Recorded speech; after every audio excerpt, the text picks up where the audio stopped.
Hello there everyone, it's uxwbill here, and as you can see, toward the end of May, here just before the Memorial Day weekend, summer is in full swing. We've got beautiful flowers, got a thing for the hummingbirds to drink nectar out of, though as you can see, we also have wasps frequenting it. The wasps have been very thick on the ground this year. It's also very, very hot out here. And as you can see, it's rather hot indoors as well. Ignore the temperature that you see in the top of this unit. The outdoor sensor is located in the shade, so it's not very accurate. The actual indoor temperature is the 87.6 degrees that you see displayed there. So naturally, as you can imagine, it is well past time to turn on the central air conditioning around these parts. However, before I do, I've had some requests come in with people asking to see our heating and air conditioning equipment here at the house. And so I've decided to go ahead and just give you a quick overview of the setup that we have. This is the furnace, of course. As I remember it, this equipment was installed in the summer of 1995. It replaced a massive Lennox Airflow brand furnace that had been converted from oil to natural gas burning.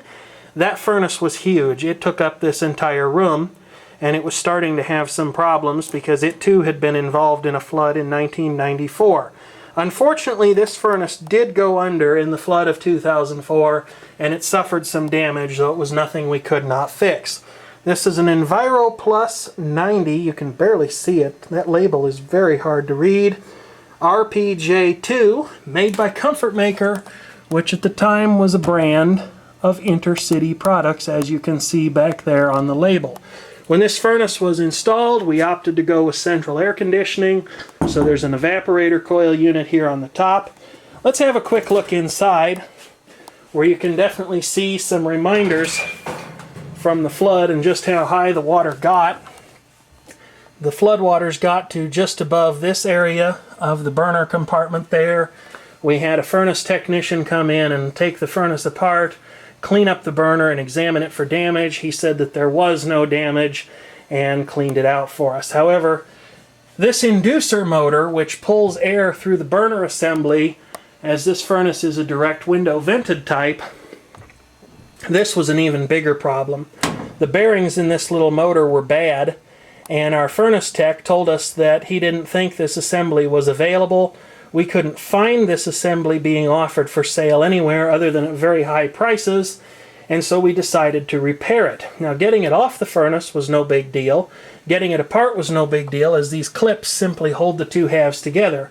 Getting the impeller out of here was a tremendously big deal. I can remember my dad and I putting so much force on that impeller that it was bending upwards, and we thought sure it would snap, and then it came off, miraculously. When it came off, that allowed the motor to be removed, and this little motor, the bearings had been wrecked in the flood. It would run, but it started overheating within a matter of a couple of minutes, and that just was not any good at all. Fortunately, this motor is actually somewhat serviceable. You can see that there are little clips here. There's one down there that you can probably see better. I was able to take those clips off carefully to avoid them going pling into the great beyond, and then I could take the motor apart. I drove the bearings out with a punch at each end, got some replacement bearings at an electric motor repair shop. We were back in business and have been ever since. However, that motor has started to run roughly again in recent times, so it may need attention once more. Just goes to show you how even permanently lubricated motors aren't necessarily permanently lubricated. Down here in the bottom, there's a little more aftermath from the flood and some lint. This probably ought to be cleaned. The filter definitely needs to be replaced, and before I start this up, I'm going to. There's some abandoned wiring down here. At one point in time, we had a thermostat in the dining room that operated this furnace. Then we moved the thermostat out to the hallway opposite the bathroom, as there's a wood stove in the living room and dining room that would throw the thermostat dramatically off. Still causes problems for the furnace and heating in the rest of the house, but not as badly as it did before. This safety switch was lost to the flood, so it's simply bypassed. Nobody's going to open this with the thing energized, or at least capable of turning on. And there's a transformer, the 24-volt transformer that energizes the thermostat, and the various contactors for both heating and cooling. This is a computer-controlled furnace. You can see the computer hiding in there behind all that loom of wiring. Unfortunately, with that being mounted on the blower wheel as it is, the computer took a nasty hit. Luckily, we were able to source a compatible replacement for the computer. There's the run capacitor for the motor. This is a permanent split capacitor motor. And you can see the motor inside the blower wheel there with the wiring actually going to it. We saved this motor in much the same way as we did the other one. Took it apart, carefully cleaned and repacked the bearings, and went again. Now here's something you might not see every day. The original marketing papers, the brochures for the central air conditioning condenser unit. Go ahead and just take a quick look at the pages there and what they show. And the furnace itself as well. I'm surprised these aren't dated as to when they were purchased or installed, but I guess they're not.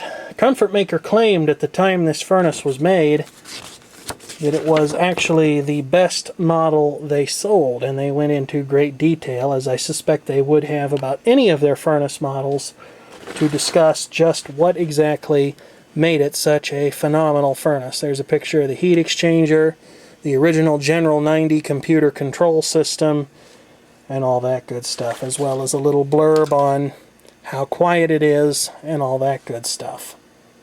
We also have the complete operations and installation manual, the parts list for condensing gas furnaces,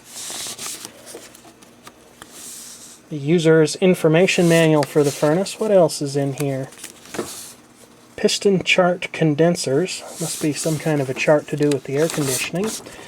And homeowner's information for the CA55AG series air conditioner that is sitting outside. Here's another part of the package. This is the air filter that was included with the furnace at the time we bought it. A Permatron brand dust eater filter. I gather that this is some sort of permanently electrostatically charged at the factory high-end air filter. It definitely looks rather different from the usual pleated paper filters that a lot of people have. As you can see, I've kind of given it a bath here.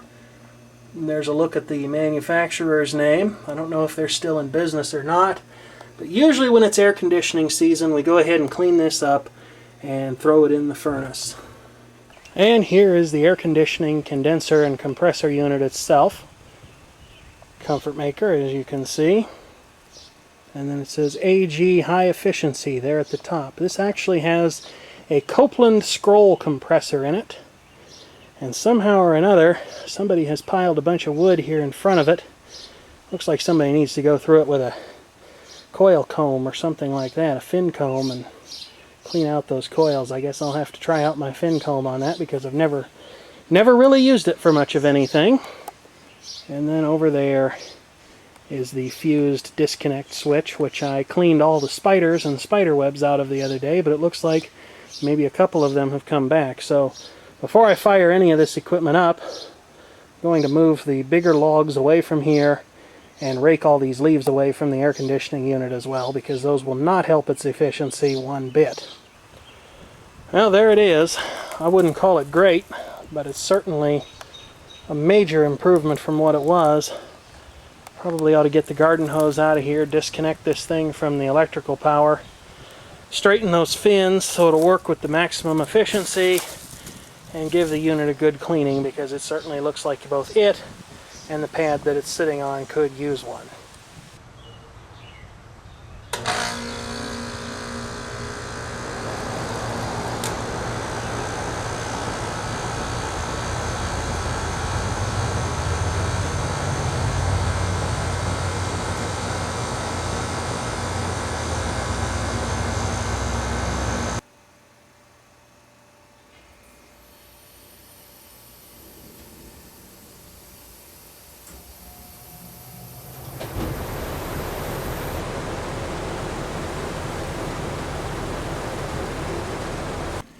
It'll take it a while to get there, but that temperature will slowly come down. Let's just hope that electrical meter doesn't get too dizzy in the meantime, or set a land speed record.